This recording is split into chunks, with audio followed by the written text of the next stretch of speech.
"I don't like you anymore," shouted Linda. The CEO's daughter, I was falsely accused of cheating. Even the CEO, whom I trusted, turned his back on me, and I had to leave the company alone. To make matters worse, my house burned down in a fire, leaving me homeless. It was my college friend Barbara who saved me. It was there that I discovered a certain talent. "Who are you really?" Barbara asked in astonishment, but I couldn't tell her the truth. "My name is Will Moore, and I just turned 30 this year." Looking back, my 20s were all about work with hardly any personal life. Of course, I enjoyed my job and earning money, but now that I've hit the milestone of 30, I sometimes feel a sense of loneliness, especially lately. My mom keeps telling me about which of my classmates have gotten married. In my 20s, I was fully occupied with work, but as I got older, I became more efficient and had more time to reflect on myself.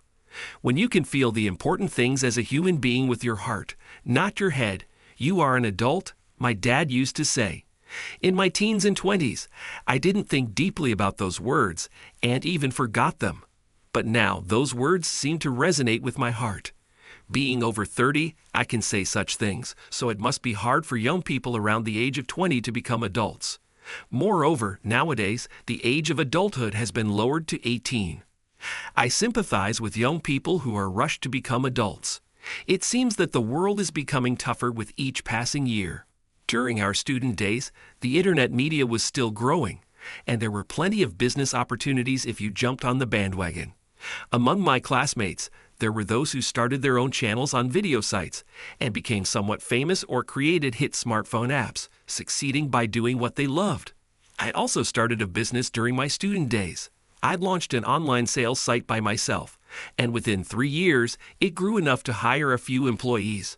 However, now, 10 years later, those opportunities have mostly been exhausted, and it's time to think of new things, especially with the advancement of AI taking away jobs. I want to create a society where young people can seize more opportunities.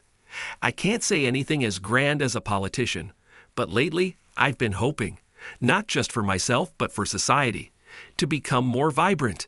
However, when I shared my thoughts with Linda during our last date, she looked incredibly bored. "Does that have anything to do with me?" she asked me seriously. Sorry for the boring talk. I quickly apologized, trying not to upset her. It's been about 6 months since I started dating Linda. Honestly, I'm getting tired of being with her.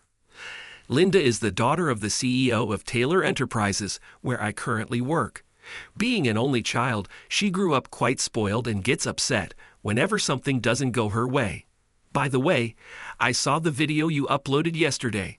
It was great as always. You'll get more fans for sure. I tried to change the topic to lighten the mood. Linda runs a show called Princess Channel on a video site where she broadcasts her elegant lifestyle, and it's quite popular. Most of her subscribers are young women in their teens and 20s, many of whom adore and idolize her. Every comment on her videos is something like, "Amazing," or "I admire you so much." I find it impressive how she manages to maintain such an image in the public eye. That's because the Linda in the videos and the Linda I'm talking to now are like two different people. The Linda in the videos is a perfectly crafted image. She's a charming, stylish, and wonderful woman with an elegant life, never showing any hint of her true spoiled nature. In her videos, she never shows the sulky face she often shows me. In yesterday's video, she showcased a fashion coordination using a branded bag. She said a friend had gifted it to her. There are a few lies there. First, I was the one who gave her the bag, and there's a sad story behind it. I gave Linda the bag she'd been wanting for a long time as a birthday present. "Sorry, but I'm not in the mood for this bag anymore," she said as soon as she opened it. Later, she went to another store and bought a new bag, which is the one she featured in the video. After dating for 6 months, thoughts of marriage started to flicker in the back of my mind, but neither of us made any such moves. We didn't start dating out of pure mutual affection. It was because her father, President Taylor, pushed us together. Linda prefers men who are highly educated, stylish, glamorous, and socially active. In contrast, I dropped out of college, have a plain appearance, and don't have a wide social circle. We were never meant to be lovers, but the CEO had a reason for pushing me towards his daughter. I provided my company's system and employees to the current company through a merger. This was also for the sake of my company's employees. When I started the business as a student, I felt like I hit my ceiling. After some effort, I thought joining forces with another company would broaden my horizons more than running my company alone. Thanks to you, Will, this company has expanded. I want you to keep working hard as my right-hand man, the CEO said. And Linda is almost 30. She should date a serious guy like you instead of those frivolous men. Children raised spoiled tend to lack independence and listen to their parents. Linda started dating me as her father suggested, so our relationship dragged on without any progress. But suddenly, it came to an end. One day, when I arrived at work, I was summoned by the CEO, wondering why. I went to his office, where Linda was also present. She glared at me, creating a tense atmosphere. Did something happen? I asked before Linda, who seemed to want to say something, could respond. The CEO spoke up. Will, I trusted you as an honest man and left Linda in your care.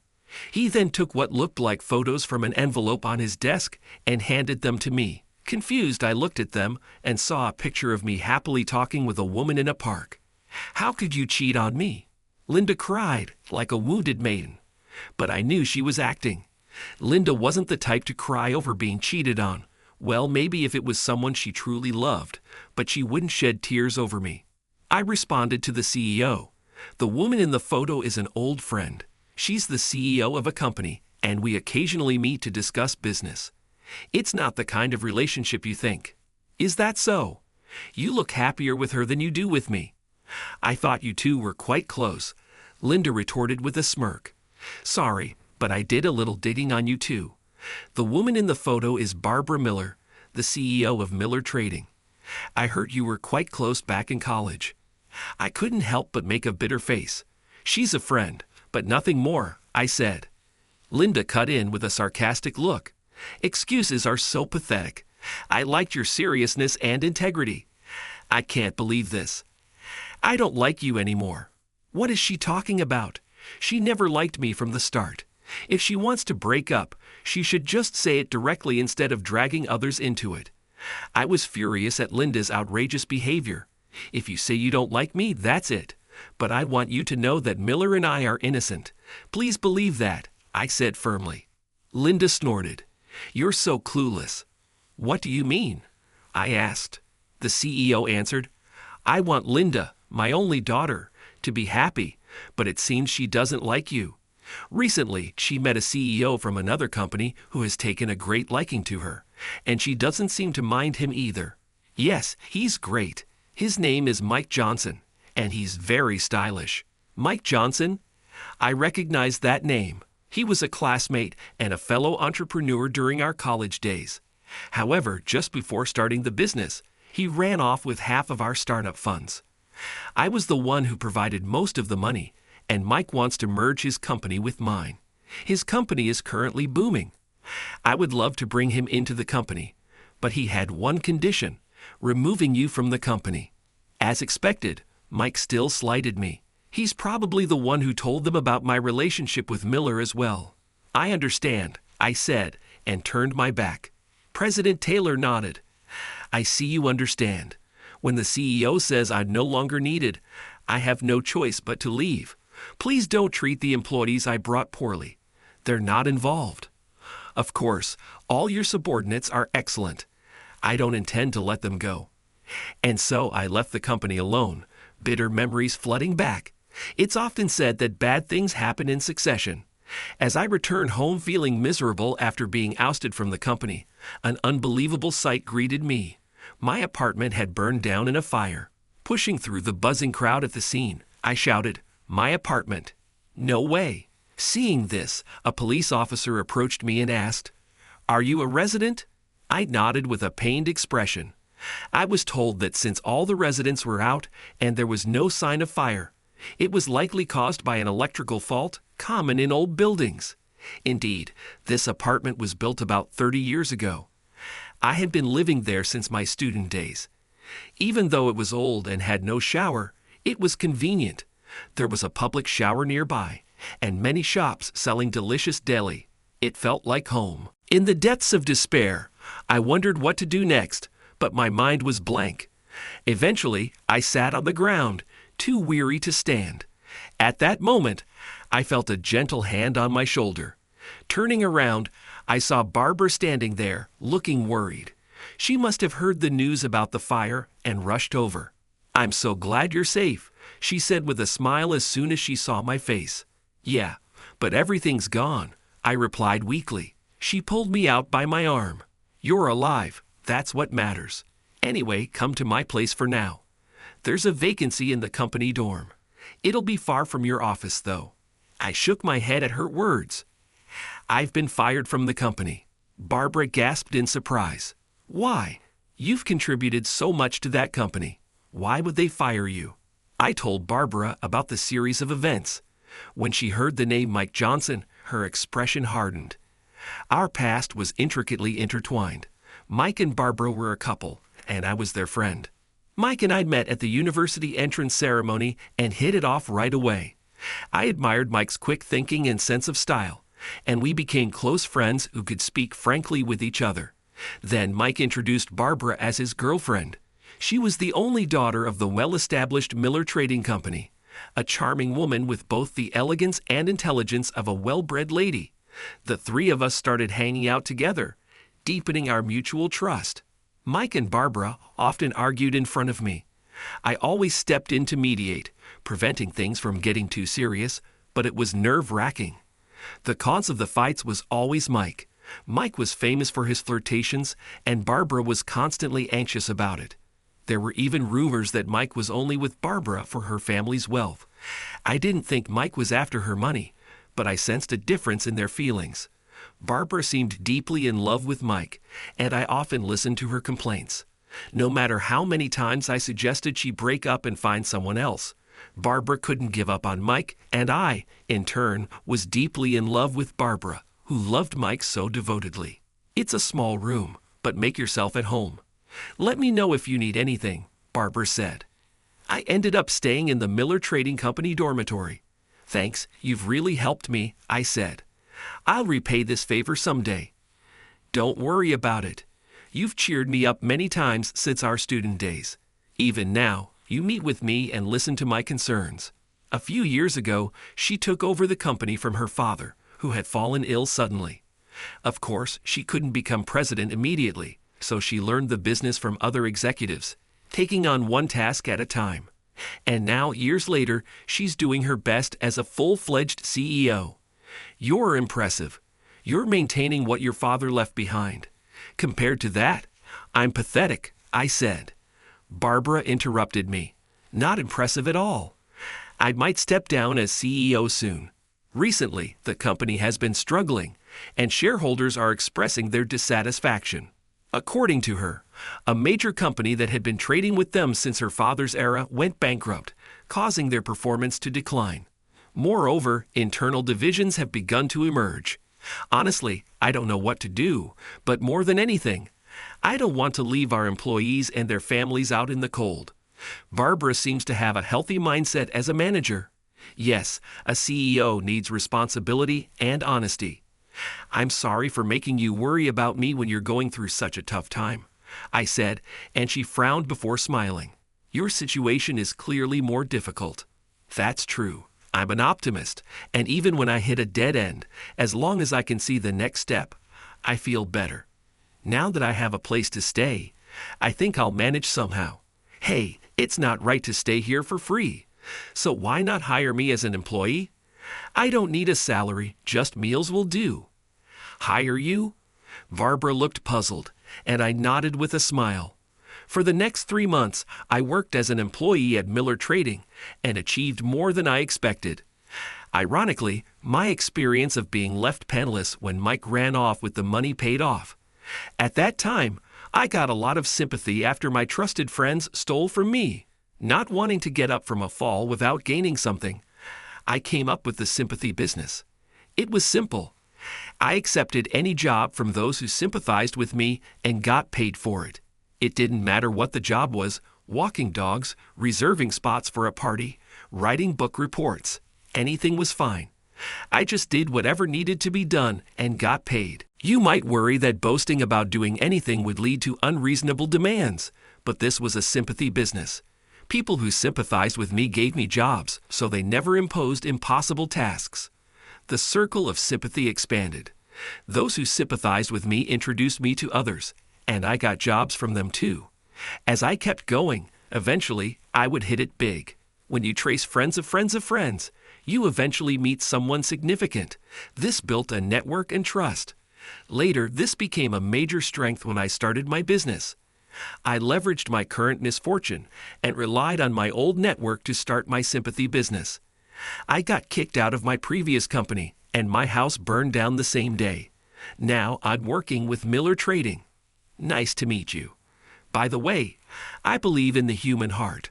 I believe that hearts always yearn to connect with others. I surprised everyone at Miller Trading by securing clients from places I had no prior connections. The internal divisions they were worried about seemed to realize it wasn't the time for conflicts and called a truce. As a result, Barbara regained her smile, and my presence helped restore trust. Miller Trading went on to achieve its best performance ever. Who exactly are you? Barbara asked me. A coward who can't tell the truth when it matters most. She looked puzzled. I'm going to start another business. Thanks to you, I feel like fighting again. With that, I took a new step forward. Later, Mike called me. He asked if we could meet, and I immediately agreed. When I met Mike after a long time, he looked as stylish and charming as ever. The type Linda would approve of. He probably still makes a lot of women cry. Long time no see, Mike. Are you getting along well with the CEO after kicking me out? When it comes to Mike, I can't help but be sarcastic. Honestly, I envy his natural charm. I heard that old apartment you lived in burned down, Mike said, ignoring my question. There was a hint of sympathy in his expression. Yeah, it was a disaster, losing my job and my home at the same time. But it's not your fault the old apartment burned down. I wanted to shout, but instead, a sense of nostalgia overcame me, and I couldn't stay angry. What have you been up to, and where are you staying now? Mike kept asking questions just like old times. I'm staying at Miller Trading's dormitory, but I can't stay there forever, so I'll be moving out soon. Besides, I want to start something new again. Mike laughed. You're still going to start something new? You're like a memory medal. I scowled at him. Shut up. How's she doing? He casually asked about Barbara, so I told him all about her. After he disappeared, I also explained how I helped revive Miller Trading when it was on the brink of collapse. Mike listened silently and only muttered, "I see," at the end. Then Mike told me something surprising. I pushed you out of that company because I wanted you to help Miller Trading. Barbara was ready to give up on the company she inherited from her father. I was speechless. What was this man talking about? He spoke as if he had been thinking about Barbara all along. Mike, do you love Barbara? I asked. Mike replied apologetically. Barbara and I never actually broke up. But since our college days, Barbara had never mentioned my name. Why did Barbara hide that she was still connected to you? She knew how you felt about her. But this time, if you had confessed your feelings to her, we would have broken up. But you didn't say anything again. If you two had just gotten married quickly, none of this would have happened. Mike retorted, "Marriage isn't really my thing." I sighed deeply. This guy's free spirit hasn't changed since the old days. It's part of his charm, but still. However, the CEO said that since Mike liked Linda, he wanted him to marry her. President Taylor plans to make you Linda's husband, right?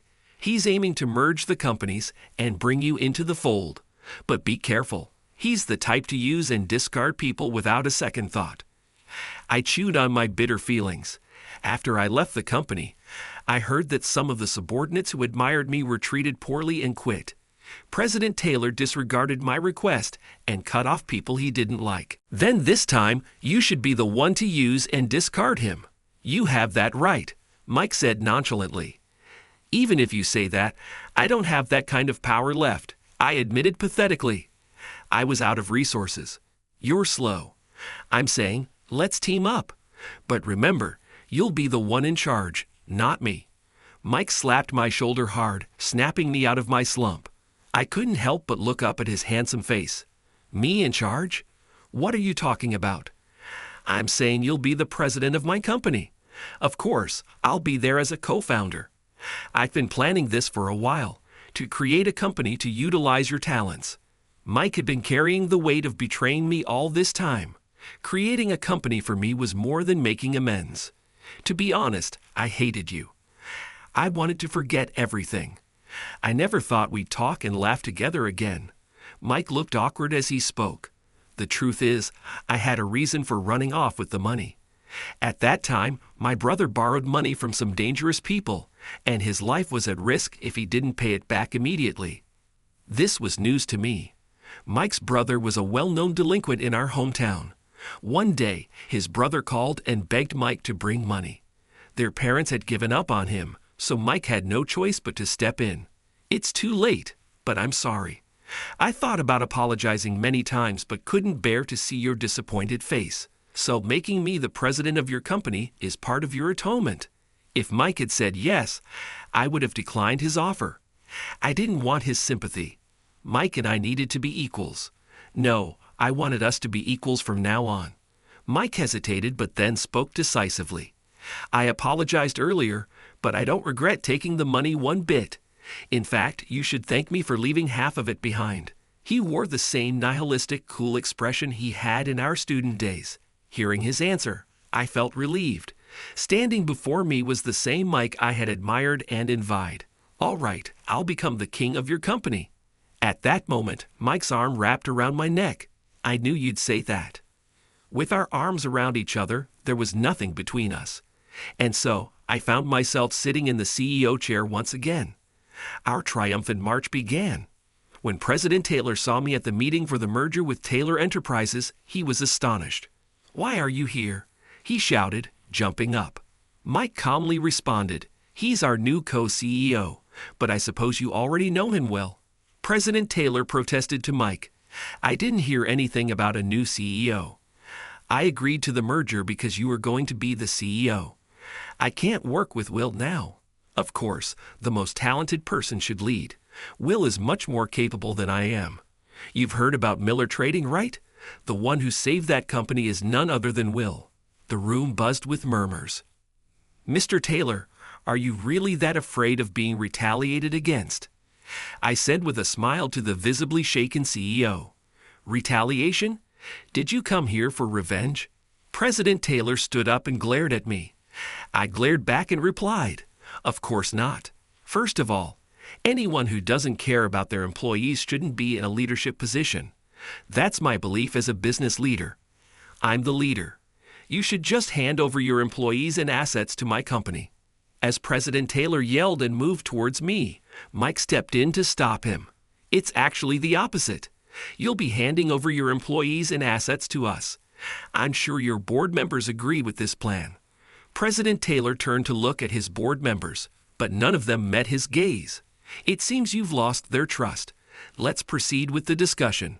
Mike had convinced the board members to gather the shares of Taylor Enterprises, and so we took control of the company. Since President Taylor has stepped down, we need to change the company name. Come up with a good one, President Will. I was stumped by Mike's request. "How about Princess Enterprises?" Mike scolded me. "Be serious." As for the princess who said she didn't like me, she took Mike's rejection hard and spiraled. She lashed out at her loyal viewers, causing a backlash that led to her channel being deleted for inappropriate content. I felt a bit sad that I wouldn't see Linda's fake smiles anymore. Taylor, now demoted to chairman, was also affected.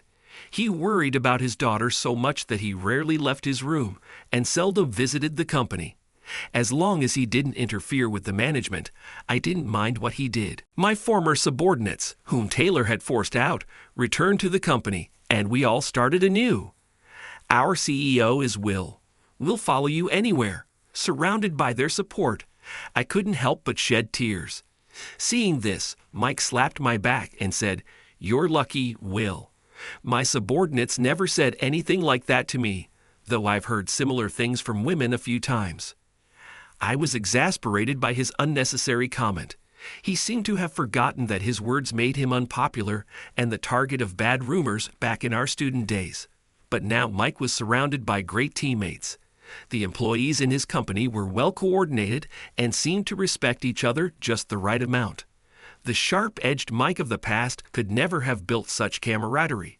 After all, I was his only trustworthy friend back then. I looked at Mike with pride. "Stop looking at me with that creepy smile," Mike said, trying to block my gaze with his hand. "I'm just happy, that's all.